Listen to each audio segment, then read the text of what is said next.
Selamun Aleyküm. Sualınıza cavab olaraq bildirmək istəyirəm ki, 20 yanvar 33 il bundan qabaq Azərbaycan xalqının müstəqilliyinə qarşı genosid bir aparılmış siyasət idi və SSR imperiyası maksimum dərəcədə çalışırdı ki, onun tabiçiliyində olan 15 müttəfiq respublika, o cümlədən də Azərbaycan Respublikası heç vaxt müstəqil olmasın və bunun qarşısına almaq üçün o zaman SSR-nin birinci katibi olan Mikhail Sergeyeviç Gorbaçov və SSR Müdafiə Naziri Yazov bircə qərar qəbul edərək Azərbaycan paytaxtı Bakı şəhərinə ordu yürütdülər və nəticədə Azərbaycan xalqına qarşı soyqırım və genosid siyasət apardılar.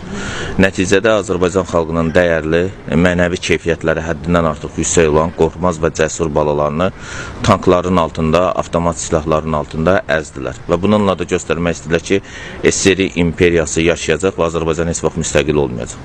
Amma bu qəhrəmanlığın nəticəsi olaraq davamı oldu və bunun 20 yanvar hadisələrindən sonra bildiyiniz kimi Cənubi Azərbaycanla Şimali Azərbaycan arasındakı sərhədlər götürüldü. Azərbaycan artıq öz haqq və hüquqlarını tələb etmək üçün hökumət evinin qabağındakı Azadlıq meydanına yürüyüş yaptı və oturaq mitinqə keçdi. Bununla da Azərbaycanın müstəqilliyinin əsası qoyuldu 20 yanvarda.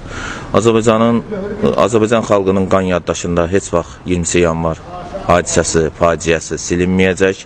Bu bizim milli mənəvi dəyərlərimizin məcmuasıdır. Bu bizim qan yaddaşımızın hər zaman təzələnməsi tarixidir. 20 yanvar dedikdə Azərbaycanın müstəqillik tarixi məhz bu tarixdən başlayır.